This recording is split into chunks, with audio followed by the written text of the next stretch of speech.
Modulación de amplitud de pulso PAN. La modulación de amplitud de pulso se denota como PAN, Pulse Amplitude Modulation, y se produce al multiplicar una señal FDT que contiene la información por un tren de pulsos periódicos PDT. Al realizar el producto, la amplitud de los pulsos será escalada en magnitud por la amplitud de la señal FDT.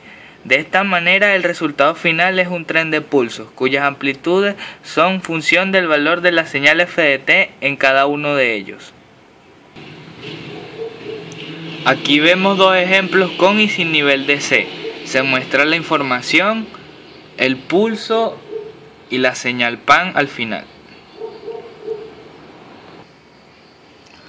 Modulación de ancho de pulso, PWM. En la modulación de ancho de pulso PWM, Pulse Width Modulation, los pulsos de amplitud constante varían su duración, ancho del ciclo útil, proporcionalmente a los valores de FDT, la información, en los instantes de muestreo.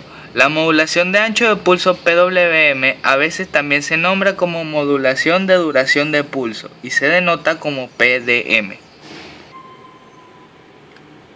En PWM la señal FDT se muestra en forma periódica a una tasa bastante rápida como para satisfacer los requisitos del teorema de muestreo. En cada instante de muestreo se genera un pulso de amplitud fija y ancho proporcional a los valores de muestra de FDT, con un ancho mínimo asignado al valor mínimo de FDT. A continuación analizaremos cómo se puede generar nuestra PWM.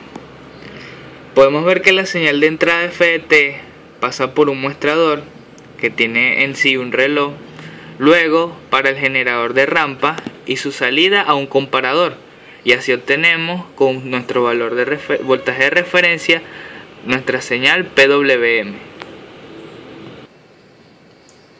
Acá tenemos en nuestra A la señal portadora, luego nuestro generador rampa y finalmente la PWM, mostradas en nuestra gráfica.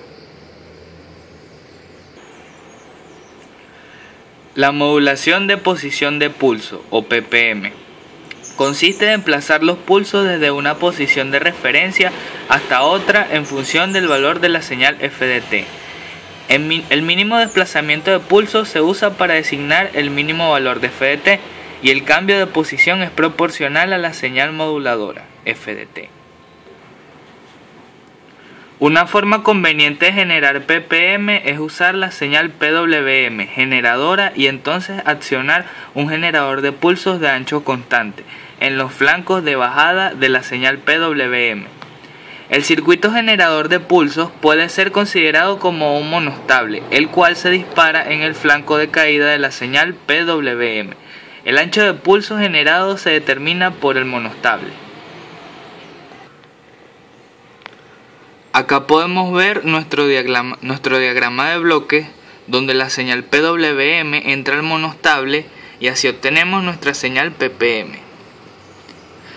En nuestras gráficas podemos ver la portadora, que son una variedad de pulsos en el tiempo. Luego podemos ver cómo actúa la PWM en nuestro flanco de disparo y así por fin obtenemos nuestra PPM.